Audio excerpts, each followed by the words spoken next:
Salut les loulous! Il y a une énorme confusion sur ce qui fait vraiment un bon investisseur. On cherche tous la formule magique, l'idée de génie que personne n'a vue. Et si je vous disais que l'un des investisseurs les plus performants de ces 20 dernières années n'a en fait quasiment rien inventé? Oubliez tout ça, la clé elle est ailleurs et elle est bien plus accessible qu'on le croit. Voici Monish Pabrai. Son secret? Eh ben, c'est qu'il n'en a pas vraiment.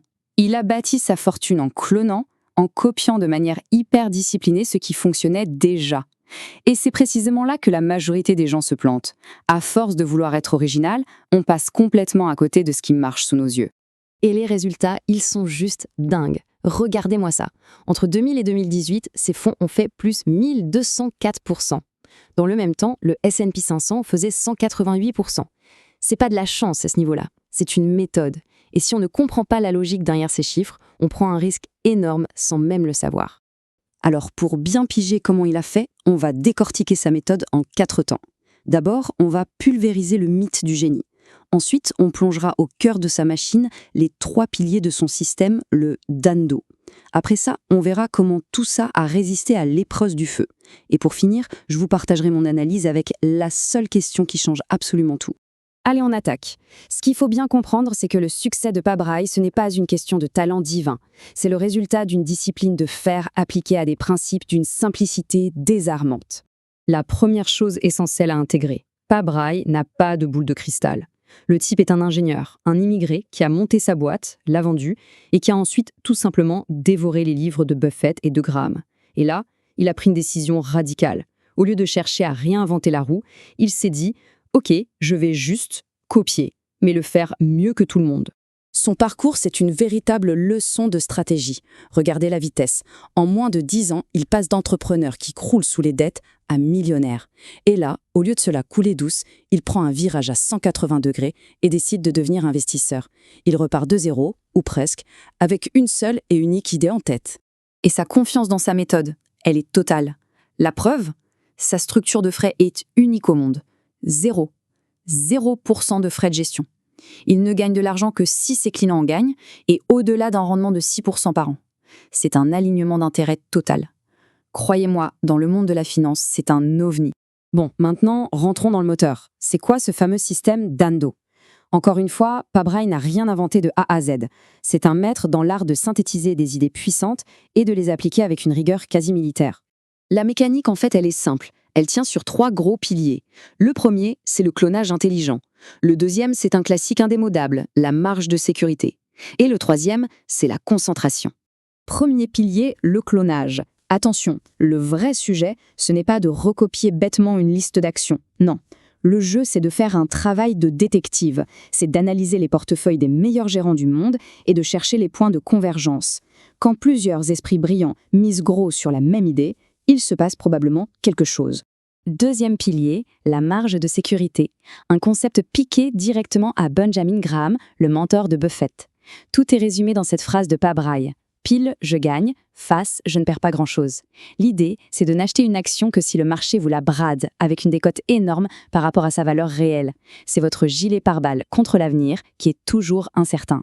Et enfin, le troisième pilier, la concentration. Alors ça, c'est totalement contre-intuitif par rapport à ce qu'on entend partout sur la diversification. Pabrai, lui, il a souvent que 5 à 10 boîtes en portefeuille. Sa logique est brutale mais simple. Si une idée d'investissement n'est pas assez bonne pour que vous y mettiez au moins 10% de votre argent, alors elle n'a tout simplement rien à faire dans votre portefeuille. Bon, tout ça c'est bien beau sur le papier, mais une méthode ne vaut absolument rien si on n'a pas les tripes de s'y tenir quand la tempête arrive. Et des tempêtes, Pabrai en a connu. Imaginez, en à peine 12 mois, pendant la crise financière de 2008, son fonds se fait pulvériser, moins 67%, les 2/3 de la valeur qui partent en fumée. La plupart des gens auraient vendu en panique totale. Lui, non seulement il n'a rien vendu, mais il a continué à acheter. Il a suivi son plan, à la lettre. Mais attention, ça ne veut pas dire qu'il est infaillible, loin de là. L'affaire Orsted Holding, c'est une leçon magistrale. Sur le papier, sa thèse d'investissement était parfaite, sauf qu'il a complètement sous-estimé les risques opérationnels, les problèmes techniques d'une usine. Résultat, l'entreprise a fait faillite, il a perdu quasiment toute sa mise. Et le plus fou, c'est qu'il l'a admis publiquement. Une leçon d'humilité juste incroyable. Et toute cette expérience, ça nous amène à ce qui est pour moi la vraie clé de voûte de son système. Au-delà des 3 piliers, Il y a une toute petite chose qui le sépare du reste des investisseurs. C'est la toute première question qu'il se pose, avant même de commencer son analyse. Voilà la différence fondamentale. L'investisseur amateur, il est obsédé par la question « combien je peux gagner ?» Il rêve du x10, du home run. Le pro, lui, sa première obsession, c'est « combien je peux perdre au maximum ?» Il pense d'abord et avant tout à la défense, à la survie. Et donc là voilà, cette fameuse question qui change tout. Quel est le pire scénario crédible pour cette boîte? Et est-ce que moi, je survis si ça arrive? C'est tout. Mais cette question, elle inverse complètement la perspective.